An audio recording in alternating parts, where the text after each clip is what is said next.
Hello everyone, welcome back to the Fate Prototype Fragments of Sky Silver Volume 5 reading.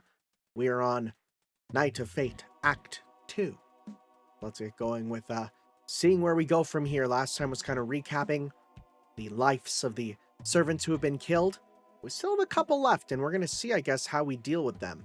Anyways, late one night, February 1991 AD, near Japan Rail Ikebukuro Station, Toshima Ward, Tokyo. As servants of the same master, should we not strive to work as one? The skull-faced woman stood in the shadows of the city, ruminating on the words. The words of Castor who, like herself, had manifested in this world as a servant, resonated quietly within her. Had an ordinary person heard them with a full view of the context, they would have likely would have grimaced at their repulsive contents. His tone, imbued with the composed air of a learned scholar, only accentuated the word's distasteful nature. Oh no, that was Castor who said that, not her, I see. But Assassin felt nothing of the sort. For the sake of her master who had triumphed in the Holy Grail War, for the sake of Seijo Manaka, she would exert every ounce of her strength. Until her temporary flesh crumbled into fragments of ether, she would continue to expend all of the magical energy that remained within her. If necessary, she would not hesitate to offer not only her spiritual core, but her very soul. Lady Minaka, I am at your service. She stepped out from the shadows. In the Tokyo night, where starlight held little meaning, the exceptional source of illumination that was the moon lit up her face. Not her true face. A mask. A white skull mask crafted to closely resemble those worn by the successive leaders of the Order of Assassins. The same masks that had covered her face when she lived as a human, before she was enshrined as a heroic spirit upon the throne. A mask of death. With her black robes and dark skin blending well into the night, it looked as if a skull floated alone in the shadows cast by the city's countless buildings. Black robes, white bones, like the Western image of the Grim Reaper. Was it a natural consequence, or a great irony? I don't know. If you ask me which servant looks more like the Grim Reaper, I probably would have said Mev, personally. That's like a high-tier joke. I'm sorry. That's like, if you don't get that, I that's fine. If she were another of the Order's leaders, perhaps her answer would have been different. But if pressed, Assassin felt that in her case, it must surely have been the latter. 14 days since she appeared in the world of the present, or perhaps the 14th day of the Holy Grail War, the rumors of the Death Mary at 11 p.m. spoken of on late-night radio shows had transformed into a modern Grim Reaper. It had only begun the day before last, and yet, how many had fallen already? I shall offer as many as you desire, to you, who is more precious than the moon in the night sky. What spilled from her lips was not a prayer. It was a declaration, an expression of infinite gratitude. The clock had just passed 2 in the morning, a time she would normally avoid for securing magical energy and hunting humans to devour the souls. Okay, she would normally avoid this time, okay. But she had resolved to impose no restrictions on her activities as the Grim Reaper. Oh, because it's later than normal, I guess. It did not matter that the city's buses and trains had stopped running, that the crowds had already vanished. Even if there was a higher chance of encountering people who ruled the night from the entertainment districts, yes, it no longer mattered. At her master's command, she would simply fulfill her duty, even if her target was secretly armed through illegal means. A voice, a single faint cry for help, from the source itself. The night city, especially in its back alleys, bore a certain resemblance to the forests of nature. Unlucky, foolish herbivores who would wander in were attacked by packs of carnivores with bared fangs and dripping saliva, torn apart, devoured, consumed. Even in the 20th century, the nature of these shadows remained largely unchanged from the era Assassin once lived in. The difference, perhaps, lay only in the ratio. Leaving only a single breath behind, Assassins vanished formed. Total invisibility. Different from the kinds of transparency achieved through optical means, different from the spirit form that utilized a heroic spirit's ethereal body to gain invisibility. To be precise, it was her presence concealment skill, a supernatural technique inherent to those who would manifest in the world as assassins. Thus, even as she strode boldly through the streets, others could not perceive an assassin whose presence had been concealed to its ultimate limit. Not even a staggering drunkard passing by, nor a cat with keen vision at night could notice. In her lifetime, she had mastered various concealment techniques, though their principles and specifics differed somewhat. They were more akin to the magecraft wielded by the Magi. Unseen and unknown, Assassin reached her destination. An alley, of course, dimly lit. There she was, a young woman, 5 men. This the chick Gondo's brother was talking about, right? Well, the only one walking around this turf in an Itabashi uniform this late's gotta be her. Oh, you really know your stuff, huh? Oh, this is nice. She's hot as hell. Just my type, too. And she's trembling. How cute is that? We're lucky boys. Looks like we can have our fun with her before handing her over to the boss. The men that surrounded the girl as she sat on the ground were fairly well built. The way they spoke was typical of Yakuza, but judging by the clothing, they were more likely to be young men roaming the streets near JR Ikebukuro Station, running drugs and prostitution. Even in the city's shadows, there were rules.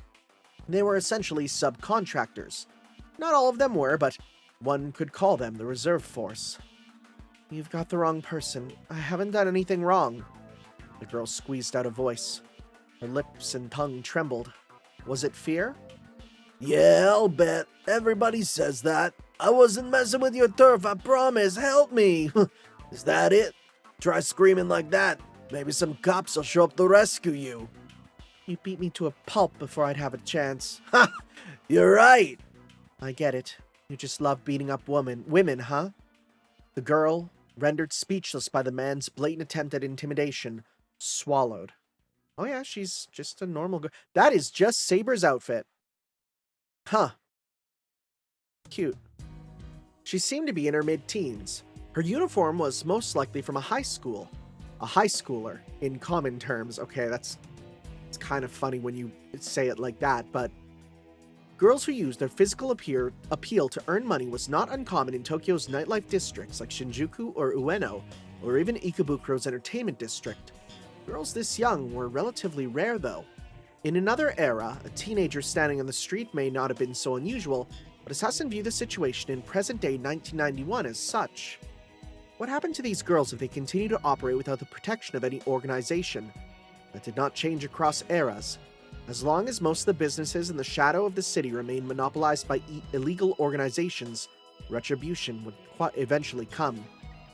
Dip one toe in the shadows and be swallowed by them. It was a common occurrence, repeated countless times. Not a sight that demanded much attention, but I would appreciate it if you stopped trying to take her, Assassin declared, deactivating presence concealment. She stood directly in front of the men as if shielding the girl. Huh? Hey, where the hell did this chick come from? Something's off about her eyes, though. Whoa! Her outfit's pretty provocative, ain't it? What a body! Hey, whose foreign girl is this? What the hell? You ain't a cop? Does she work with you, Susano? The men's reactions to her appearing in a space that should have been empty were odd. Were they on drugs, drunk, or just total morons? Perhaps they were just incredibly bold. In any case, Assassin didn't particularly care. She didn't dwell on it. She only paid attention to one thing. If anyone else was around, she wanted to avoid causing a scene if possible. Are you listening to me? And what's with the mask? Nah, it's cool. I'm down with it. You look kinda hot in that. Or like that. You're gonna punch the foreign chick too? You're really into this shit. Of course I do. That's what sent me to the can in the first place. I don't know, something about her feels weird. Be careful, she... Only one of the men seemed to have his wits about him. His eyes were fixed to her skull mask, his face pale and drenched in sweat. The rest were all the same. Their eyes were glued to her half-naked body, gleaming with thoughts of how best to violate her, to inflict violence upon her. Exposure to these gazes and desires, so familiar to her they bordered on routine, Assassin let out a soft exhale. Over the past dozen days of devouring souls, she had come to recognize it. Truly, in the past and in the present, it remained unchanged. The human being. The human being? I would say, because I know what it's saying here, but I'd probably say the human experience, right? Like, that's what it is, right? It remained unchanged, like the human experience of it, right? Oh, well, no, but then saying her mere presence as a young woman made them careless. Maybe instead of the human being, we'll say her, her human being, right? Maybe. I don't know. I'll see about that. So I see what it's saying there, but it's a bit weird. Her mere presence as a young woman made them careless. Admittedly, her body could be described as the body of a girl, but if the men were carnivorous beasts tearing through the dark city night, their utterly tensionless states were faced with her. Their utterly tensionless states when faced with her were tantamount to rolling on the ground and exposing their bellies. The height of folly. Even your size pretty sexy. There was only one course of action for her. Take that mask off. If she was going to bark, she'd have to make up her mind. All right, fine. I'll just punch it till it breaks. Assess her opponents before baring her fangs. Well, come on. You won't die. We'll drug you, wind up in a bathhouse. The usual routine. First target. Kill the man with the most intimidating words. No, he had been killed. His words trailed off when a black blade was embedded into his forehead. In silence, Assassin's thrown dagger had pierced his skull, destroying his brain. Without even knowing what happened or what had been done to him, the first man left the mortal plane. Next, the second. The man beside the first, seeing the dagger embedded in his friend's head, instinctively reached for a weapon concealed in his jacket. Assassin assessed him in silence. He seemed reasonably accustomed to violence, though she could not tell to what extent. Impressive, she thought to herself. Naturally, none of this changed the method of disposal. Thud. A single large step forward, closing the distance. The second man probably hoped to dramatically draw a blade or handgun, but it was impossible. Assassin was at point-blank range, their bodies nearly touching. More than that, his arm had been pinned down to its elbow, preventing him from swinging it freely. He couldn't draw his weapon. By the time he could even think to exclaim, it was too late. A strike to the throat. Or to the neck. His throat was slashed by a short blade with a white edge, and he died. His head, severed from his torso, fell onto the asphalt below with a spray of red. At that moment, the third man was already dead. Assassin's attack with the dagger was not a single strike, but a series of rapid dance-like strikes. The third man, frozen in stunned silence, had been struck directly. Taking the full brunt of the blade, his life ended with two different expressions frozen on each half of his face. The girl, the high schooler, let out a silent scream and fainted. Her eyes must have met one of the falling heads'. Her eyes rolled back and she collapsed limply onto the cold asphalt. The scream belonged to the fourth man. He was unable to dodge Assassin's dance of daggers. His right wrist, caught in the blade's path, was cleanly severed. Blood spurted forth from the severed artery as he collapsed limply onto the road.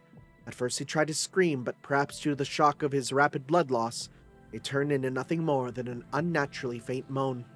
The voice was weaker than the girl's scream from the alley moments earlier.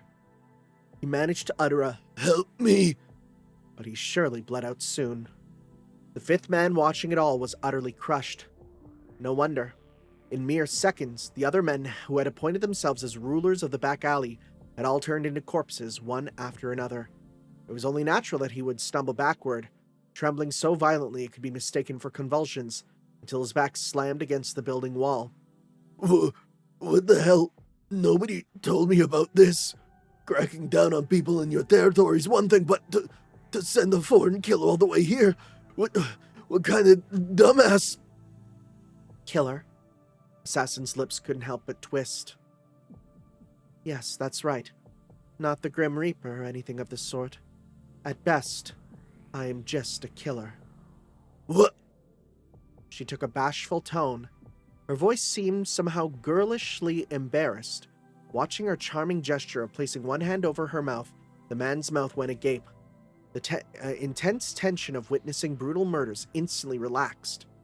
The rest would be easy. Approaching without a sound, the Vishakanya. What is that word? I think we've heard that word before, but it's not known to me. Vishankaya? Oh yeah, no, that's what it is. A female assassin raised from childhood on a diet of poison and antidote. Yeah. Sure. Yeah. You know what, though? That's a freaking weird foreign word, so I'm going to give that italics. Because honestly, that's a word that someone looking at that would go, I don't know what that is, so then they look it up. Okay. The Vishankaya gently cupped his face with both hands. A reward for having the correct answer. A lethal kiss. In under 2 seconds, the fifth man's brain ceased to function. After that, only assassin and the unconscious girl remained alive. Inexperience. A single drop of blood clung to her skull mask. She had to return to her master, but that would not do. She could not show herself in such a filthy state. She had to purify herself. Whether her master was truly an envoy from heaven or not, it was necessary for her. Her supreme being could not be defiled, nor should defilement have been allowed to approach. Lady Minaka cannot see you. Saying so, voiceless words echoed in her skull. It was an unpleasant sensation. A form of magecraft used for remote conversation. It was likely similar to the kind masters and servant used, but assassin could not be certain. Of course, she cannot see me either. Her pure gaze is fixed only upon a single person, in past, present, and future. You should know that as well. Deliberate silence. Assassin offered no reply whatsoever. That servant addressed her whenever the opportunity arose, but she absolutely refused to reply. Okay, so this is Castor talking. Okay. She had already come to understand long ago. She and Castor were mere tools, simply 2 of the 6 servants that would be offered to the Holy Grail. The girl who was meant to dwell in the highest place desired but one man. No, but one servant. Now, I desire nothing more. As her humble servant, I only wish for Seijo Manaka to exist in this world. I made such a resolution. Then why does my mind dwell on the profile of a boy, not my master? The case of the serial disappearances. I've heard rumors of girls going missing in the capital since the day before last. Newspapers weren't covering it, but I knew it was going on. Even among the girls who do what I do. Oh no, this is the girl then, maybe. Some are already disappearing. I'd never imagined I'd become a victim myself. That's right, a victim. Sitting here killing time at a fast food place like always, talking to you feels like a lie somehow. You're one of them, aren't you? You're with the police? Ooh, okay, who's she talking with? Not quite. If you were a cop, you wouldn't have turned a blind eye to my part-time job, right? Huh, that makes sense. It seems like you're keeping it a secret from my mom, too. Thanks for that. No, seriously, I know it's basically illegal, and I know it draws the Yakuza's attention to me, but I'd rather not worry my mom if I don't have to. Honestly, I'm so glad I got to see my mom's face again. That's how scared I was. It was just another night for the first half, anyway. Mom wasn't going to come home that night because she had a night shift at the hospital. I figured that it made it okay for me to stay out until morning, so I was hanging out in Ikebukuro when some rough guys started bothering me, like, hey, you working part-time and stuff? Well, I don't want to go into that part. Let me be vague about that at least. Anyways, it was scary. Thugs aren't a big deal, you know? You suck up to them, things usually work out fine. Even though I know it doesn't always turn out that way, this was worse than that. I never knew that a person could still have an expression on their face, even when it was cut in two. Each half had a different face even. One looked shocked and the other still had half a smile. It looked like you want to say that I look calm for the kinds of stuff I'm saying, but of course I am. At the time, it was just gore. I know saying just about gore sounds ridiculous, but maybe it was a taste of something scarier than that. My mind is still numb, I guess. Yeah, that was just the start. The easy part. A girl wearing a Grim Reaper mask slaughtered all the thugs and saved me. Oh, wait. Maybe she didn't really save me. I passed out while the corpses started to pile up, and when I woke up... I misunderstood it. I thought, oh, if she was brutal about it, that girl saved me. I remember what she looked like. A white mask. Her skin, well, I guess you could call it tanned? Not sunburnt, but a nice, even tan. She seemed about my age. 16, maybe 17. A nice body. Her legs were so slender, her waist so slim, she was pretty. She was at my part-time job. She'd really stand out. We'd make a lot of money. Oh, right. Back on topic. I woke up in a dark room. Yeah, pitch black. I don't really remember what it was like, or maybe it was too dark to be sure of. There were a lot of them there. People, I mean, at least 10. Maybe more. Yeah, probably more. I could feel all their breaths, or maybe snoring. It was overwhelming. There were probably dozens of them, girls, sleeping in there. It wasn't scary exactly, more like unreal, I guess. Watching those thugs turn into chunks of meat was disgusting. Scary even, but seeing more girls than I could count in a dark room felt like some kind of weird dream. I seriously wondered if I was dreaming. But it was cold, so I knew it couldn't be one. I'm not the type to be hot or cold in my dreams. So, what did I do? I ran. Tried to run. Of course I did. I wondered if the masked girl had ties to some foreign mafia or gang, and maybe I was going to be sold off somewhere. Or maybe I just had a vague feeling that I needed to get out. I had a bad feeling, like intuition. I know it sounds cliche, but I can't think of any other way to put it. Yeah, it was just somehow like I felt like I stayed there. If I stayed there, I'd definitely die. Or somehow sounds too vague. I was desperately sure at the time. I was drenched in sweat. I couldn't stop my teeth from chattering. I was afraid of the dark. I felt like something was lurking deeper in it. And then, suddenly she was right in front of me. My name is Manaka. She smiled as she said it to me. Just thinking about it makes me want to puke. She was impossibly cute, beautiful like a doll, sparkling like a fairy. Not like literally glowing, but like she just sparkled. You know, that sparkly feeling? You know what I mean. Oh, she was a girl. A young girl. Probably a few years younger than the other girls sleeping around us. It was pitch black with no lights. But I just realized I'm slightly cut off in the text. Oh, let me fix that. Okay, one sec. That's annoying. There you go. It's just slightly. It's just like so slightly. Why is it slightly taken off now? I didn't change the size. What the heck? Don't you love it how sometimes things just like stop being normal? I love Windows. I love Windows! Anyways. It was pitch black with no lights, but I can remember her clear eyes so vividly. You must have some kind of talent.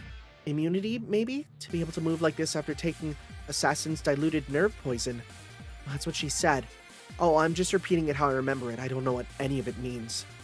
This is usually how they end up. She pointed at the sleeping girls. And then they go there. Then she pointed deep into the darkness. It was too dark to see clearly, so I had to squint. But I still couldn't see anything. Just as I was thinking, it was just pitch black and there was nothing there.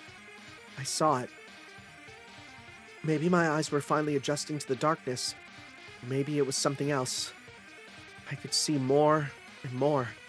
In the darkness, so many girls, their faces all hazy, walking toward the far back end of the room, the deepest, darkest corner. They weren't handcuffed. They weren't tied up. They weren't guarded by big, tough guards or anything. No, there weren't any guards at all. They all just walked out in a daze. Walked on, rather. You see, they're all valuable sacrifices. That's what she said. Sacrifices.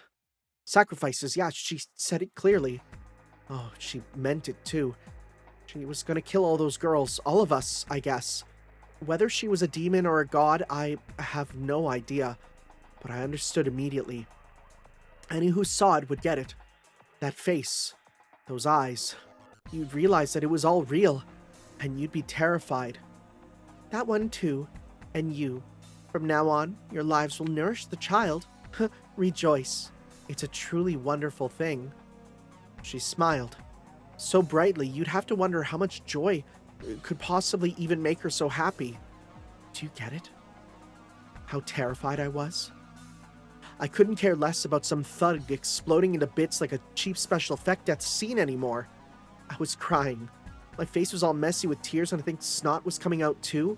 Whatever drug I was on, the fact that someone who kidnapped so many people could look so sparkly, like some kind of romance novel heroine, and talk so seriously about sacrifices and nourishment, I was afraid. I wanted to run. I couldn't think of anything else. Huh? Don't like that I said romance? Well, even if you say that, I won't correct myself. It was definitely the face of a girl in love. It was terrifying. Seriously. I didn't even get chills. It felt like I was hugging a huge block of ice. Even now, if I weren't in this bright place full of people, I wouldn't be able to talk about it.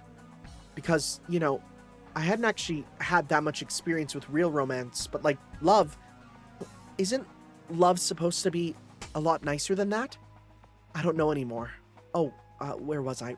Right, her. Well, I begged her to help me, to get me out of there. My tongue was numb and it was hard to talk, but I clung to her as hard as I could. What do you think she did then? She laughed? No.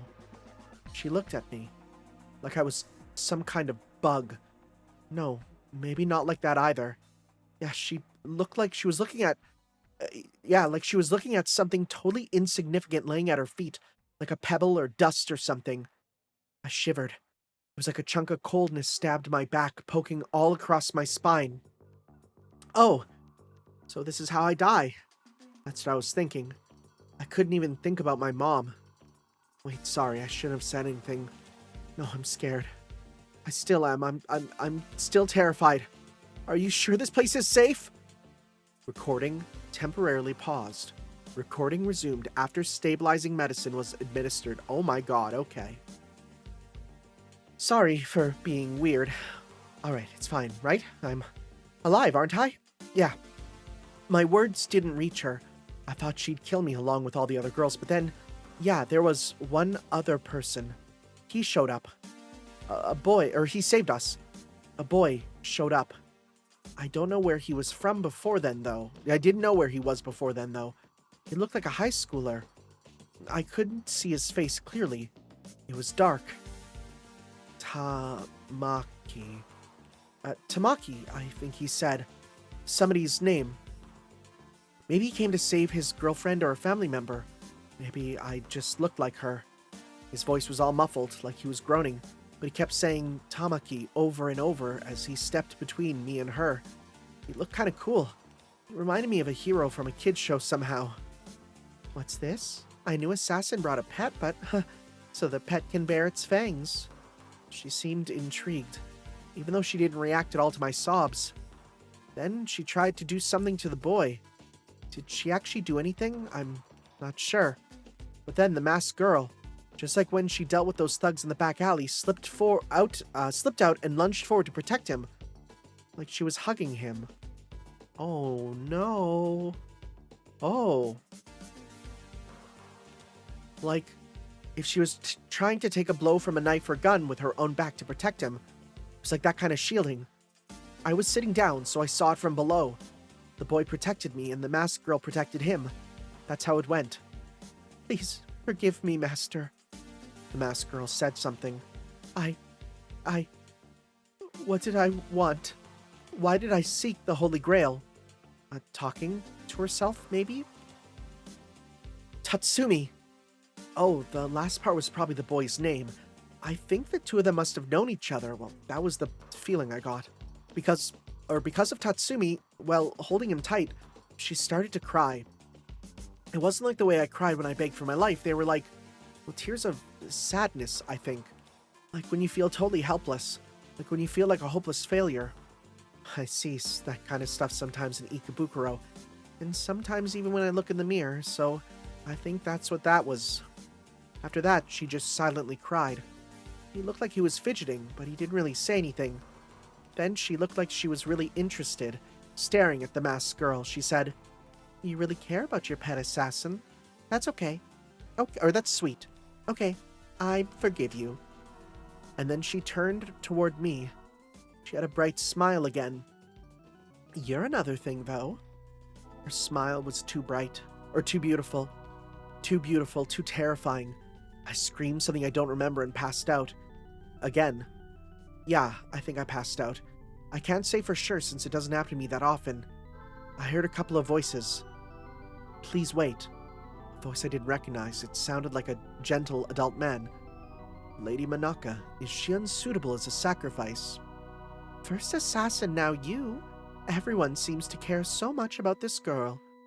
No, certainly not. I'm merely concerned that she may be amplifying the feelings of terror. It could cast a shadow of the Holy Grail's purity. I think that would be cast a shadow on the Holy Grail's purity, right? Yeah. What did they mean? If there's no way I could know, if we remove one, we have to find another.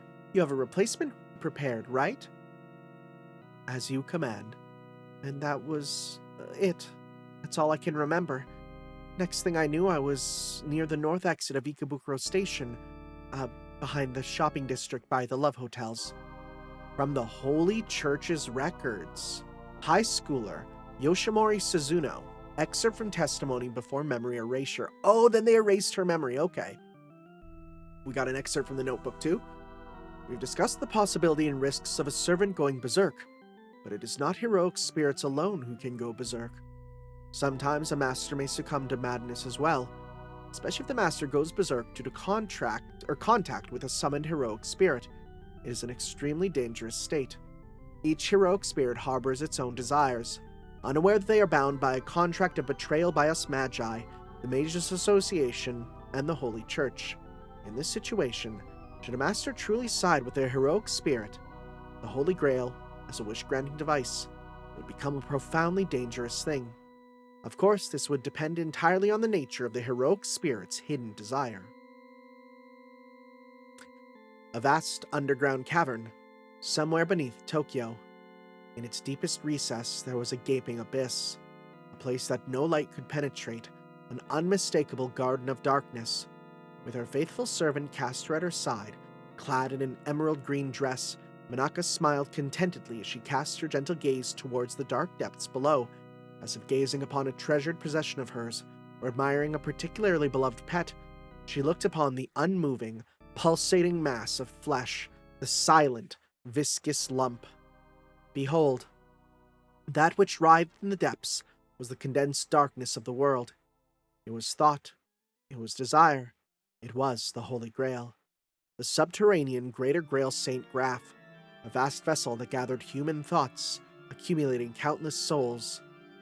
The false Holy Grail. As Castor had come to believe through the information he had gathered, it was not the miraculous device spoken of by the Holy Church and the Mages Association. Though it was a mystical entity of unimaginable scale, was it truly an omnipotent granting device? It was said that one of the cardinals brought forth this Holy Grail, a miracle of the relic of the ultimate miracle, a counterfeit Holy Grail, fashioned in the image of the chalice that was said to have held the blood of their savior. It was said that the Greater Grail could not activate unless the souls of all 7 heroic spirits were offered up to it. Yet, if it consumed countless sacrifices equal to a singular heroic spirit, the Greater Grail would activate. Oh, so she was sacrificing them just so Saber could stay alive. However, what was granted after activation would not necessarily be the desire of the ritual's victor, because, from the very beginning, the vessel was not a wish-granting device.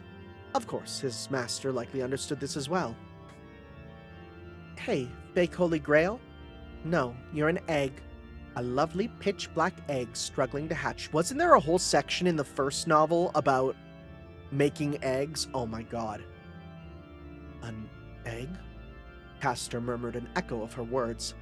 According to his analysis, the darkness was the shell of a fledgling awaiting awakening, a cradle swaying in dreams. Feeding it the souls of the 7 heroic spirits would surely shatter its shell. With the resonance of the heavens, his master spoke, and a spiritual foundation not yet rooted in the world was born. Not like summoning a heroic spirit, the entity which crawled out of the Holy Grail would likely be born truly incarnate. But what exactly would be born. Castor had yet to reach an answer. That was why he asked his master, "What will you awaken to fulfill your beloved's ambition?" Monaca did not answer him right away. Instead, she brought him to the abyss. Without hesitation, Castor followed. It was certain that both he and Assassin would eventually become sustenance for the thing writhing in the dark depths. Even if the moment came soon, that night, the very same hour, it mattered not. He had already offered everything to his master. No, all things in this world were already in her possession. Doubt, fear, tears, even the potential of the young ones that he deemed worthy of protection meant nothing. The cardinals were terribly wrong. There is no one who knows the world as well as you do, Lady Monaca. Laughably wrong. Even, the cardinals actually believed that activating the Holy Grail would summon a higher being. An angel. Oh my god, it comes back to the angel symbology, huh? In the doctrine they worshipped, God was a singular entity. But then, what did the higher being refer to in this case? The image of the messenger from religious paintings appeared in Castor's minds. No. Oh, you mean Jesus? No, that's not it. Shaking her head, Monaca declared, smiling into the darkness which pulsated with heightened intensity as if in response. This child is the beast. She didn't explain what the word meant. With a charm and grace lovely as if she was revealing the name of the next pastry she wanted to bake, she only stated the name. But Castor's eyes widened, revealing an expression he had never made in his time in the Tokyo of 1991. Beads of sweat formed on his cheeks. It was an expression he hadn't even made when meeting Seijo Monaca, the ruler of the world. It was terror. Even when hunted by assassins sent by the clock tower because of his failure to follow the concealment of mystery, believing that the spread of knowledge of magecraft would lead to universal medical advancements and peace for mankind, even when his body and soul were shattered by users of offensive magecraft, he maintained his composure. What did you just say? The Holy Grail isn't a wish-granting device. But if this child awakens, he and I will surely save Britain. Monaca didn't answer Castor's question. The salvation of his homeland. He wasn't there, but she was thinking of Saber's wish. Her cheeks flushed. Her eyes were moist. So, Castor, gather sacrifices with Assassin. We still don't have enough. We need so many more. If I had to say a number, we'd need at least 600 more at minimum. Spreading her arms wide, she stepped into a twirl, her skirt billowing softly as she went. Ah, did the flower of splendor dance with darkness as its attendant? That's a good line. I'm giving value to these children who truly had none. They can become substitutes for his soul. Isn't that wonderful? Thousands, tens of thousands of worthless souls. When they're gathered here, they're given radiant value. Her delicate fingertips pointed out into space. There, countless white-robed girls stood. Over 100 gathered over the past 3 days. Each wore a vacant expression devoid of self. More accurately, Castor had used a special concoction, one of Assassin's poisons, to temporarily strip them of expression and emotion. There were sacrifices, substitutes for the seventh soul that they lacked. Without fear, without hesitation, without self-awareness, forced to maintain pure spirits, they would cast their own lives away. With a reverence reminiscence of those who offer the heart to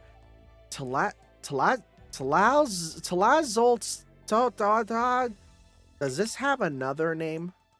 Is there another, like, fate name for this? Do you have another name?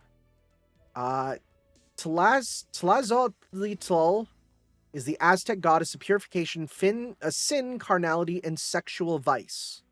Oh, that's the one that eats poop! That's the poop eater goddess. Yeah, I've heard of you. Yeah, you're in, aren't you in SMT? Are you the one with poop on your face? Yeah, it's the poop face one! Okay, yeah, I've seen this one in SMT. This is the one that's like, it looks like a girl in the toilet with like poopy all over her face. Cool. Cool. Wow, okay, well that's a thumbnail one. Anyways, with a reverence reminiscent of those who offer their hearts to Tlazoltl, I don't know how to pronounce it, in ancient Aztec temples, the girls walked through the darkness and then, one after another, they fell into the greater grail, stirring like a fetus reaching for sustenance toward the dark depths. Rejoice. Even ordinary people like you can be of use to him. A smile, like a radiant flower, and then a big noise. As if reveling in the joy of devouring the sacrifices, the greater grail stirred with a single, thunderous roar. In the great tremor, Castor saw the truth. He knew now what lay dormant within the egg, in the shell of the Holy Grail, what bore the number 666, what would eventually come from beyond the sea. Desire's end, ruin's guide. For this beast there existed nothing else. Faced with a darkness so profound it might have even surpassed the dragonkin born of the abyss, a power truly worthy of the name Master Therian, the beast of... Master Therian? Wait, is it not Mother Harlot? Wait, what is Master Therian? Master Therian. Wait, Master Therian, isn't that freaking Aleister Crowley? Wait, because Master Therian is a dark god of Aleister Crowley's design found in the Book of Revelations. Oh, this is the penis walking one. Yeah. Okay, wait, okay. Okay, so I thought all this time it was Mother Harlot. No. Oh, the beast is Master Therian instead. Oh, okay. Yeah. Okay. So, let's just look here. A Master Therian refers to the moniker adopted by the influential occultist Aleister Crowley, signifying the Beast 666 from the Beast of Revelation, from the Book of Revelation. Okay. So wait, because 666 is not Mother Harlot. Okay. Therian is... Okay, so otherwise it's just known as Therian sometimes. So Therian is a deity found in the magical system of Telema. Oh, Therian's female counterpart is Babylon. So that might be like the whore of Babylon, right? Okay, so this is the male counterpart. Yeah. Okay, so this is the male counterpart of the whore of Babylon. Oh. Okay. Huh. Well, shoot. Yeah, that's a perfect one then. All right, cool. Anyways, well, that's 2 for the thumbnail. I could put 2 SMT demons in the thumbnail. Faced with a darkness so profound it might have even surpassed the dragonkin born of the abyss, a power truly worthy of the name of Master Therian, the Beast of Calamity, Castor stared wide-eyed in awe. I see. So this is the beast. You know what? Let's do capital B there. Because you gotta know it's a... I know it's probably... Well, it might not be a proper noun in the original. It might just be like the monster. But that's fine. I think it makes more sense because you gotta know that it's like a class. It was that which harmed mankind. It was that which devoured mankind. It was that which destroyed mankind. A mere demonic beast was nothing compared to it. You could see the overwhelming accumulation of magical energy within it. Cardinals, you made a fatal error. This is no angel, no sacred being which slumbers here. It is an inescapable thing born because mankind is mankind. At times intense, at times sweet, it seduced and then enraged people as if bewitching them. The source of an impulse that could not be stopped, even knowing the tragic end that awaited beyond it. Something which the human species as creatures of reason could not cast aside. This is the culmination of our 7 wishes? It's necessary for his wish, isn't it? Without surprise or denial, Manaka let a grin spread across her lips. The world, history, everything woven by our countless lives. If I put it in sci-fi movie terms, maybe it's a space-time continuum. Unless we shatter these fixed events, yes, the very foundation of human history laid up to now, his wish can't be granted. That's what makes this child essential to us.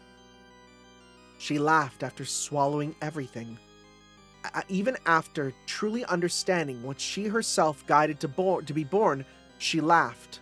Oh wait, that which devours cities, Sodom's beast. Wait, Sodom's beast. Is it different? Sodom's Beast. Because, yeah, Sodom's Beast is also Draco, right? But, huh. So that's curious, because then, yeah, Sodom's Beast / Draco. Does that imply... I've never really looked at the name Sodom's Beast Draco, right? You know what? I should not go on the wiki. I should not go on the wiki. I think that's a good idea. So I guess, though, that... Well, isn't Sodom's Beast a half-servant, a half-beast anyways? That might explain it. That which devours cities, Sodom's Beast. No, you don't need to settle for just cities. Devour all that is mine. Round and round. With this unstoppable darkness behind her, Seijo Manaka continued to dance. Let's celebrate. Your birthday is near. Come forth, lovely beast. With the howl of this child, all shall scream. The earth shall split, and a river of crimson shall flow. All that is mankind has built shall crumble. History shall shatter, and Britain shall reveal itself once more. Life's dreams and wishes. And he shall reign as a king until the end of time, even time and space. In the eternal kingdom beyond Avalon, where life alone is permitted, everything, all will crumble into dust. To reclaim his glorious kingdom. Put another way, it could not be reclaimed unless this was done, she had declared.